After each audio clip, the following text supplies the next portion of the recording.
My name is Rachel, and I never thought my family would abandon me in my most vulnerable moment.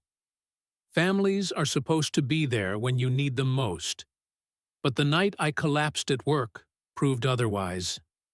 This is the story of how my parents ignored my cry for help and my sister mocked me online. I collapsed in the middle of my shift, the world spinning into darkness. When I woke up, I expected to see my parents rushing in, worried for their daughter. Instead, the nurse told me they never came. They didn't answer the emergency call. My heart sank.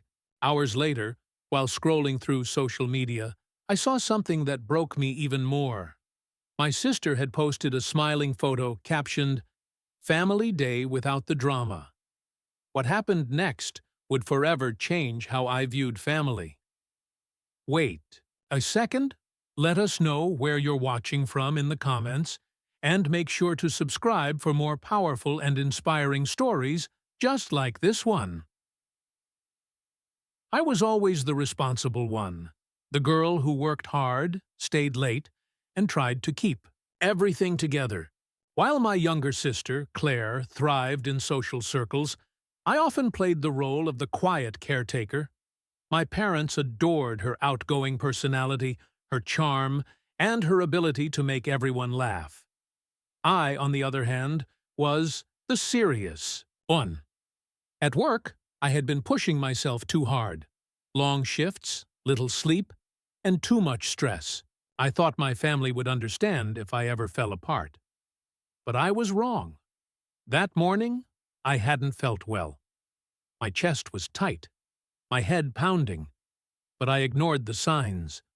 I told myself to push through, to finish my shift. It was a mistake that cost me dearly, because when I finally collapsed, I didn't just lose consciousness. I lost the illusion that my family would always stand by me. The last thing I remembered was my manager shouting my name as I hit the floor. The next thing I knew, I was in the ER, an IV dripping into my arm. The nurse asked if she should try my emergency contacts again. Confused, I asked what she meant. She explained they had called my parents multiple times, but no one picked up. Shock gave way to disbelief. My parents lived just 20 minutes away. How could they ignore a call from the hospital? My chest ached, not just from the collapse, but from the betrayal. Later, scrolling through my phone, I found my answer. My sister's post glared back at me. Family Day without the drama. There she was, smiling with my parents at a restaurant, while I lay in a hospital bed, alone. Tears blurred my vision. I wanted to believe it was a misunderstanding, but the comments told another story. People laughing, saying how peaceful family time must be without me around.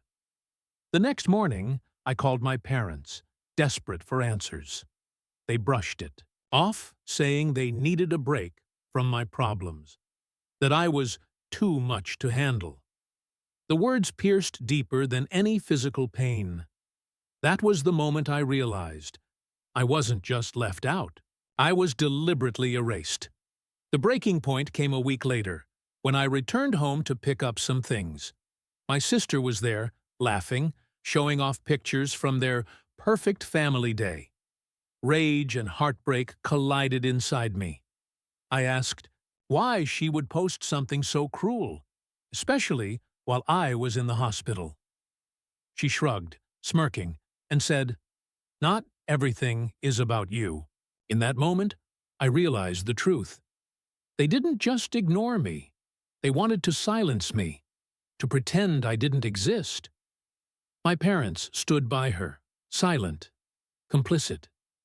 I left that house with shaking hands and a shattered heart, knowing I couldn't call it home anymore. The people who should have loved me the most had chosen pride and appearances over compassion. I never looked back after that day. I cut contact, moved into my own apartment, and built a circle of friends who became my true family. It wasn't easy, but slowly I healed. I learned that blood doesn't define loyalty. Actions do. Sometimes, the most brutal truth to accept is that not everyone meant to protect you actually will. But in their absence, I discovered strength I didn't know I had. My parents and sister still live in their curated world, but I no longer seek their approval. My life is quieter now, but it's also freer. And so, I leave you with this question. What would you do if your own family erased you in your darkest hour? Tell me in the IE comments below which country and city you're watching from. Take care.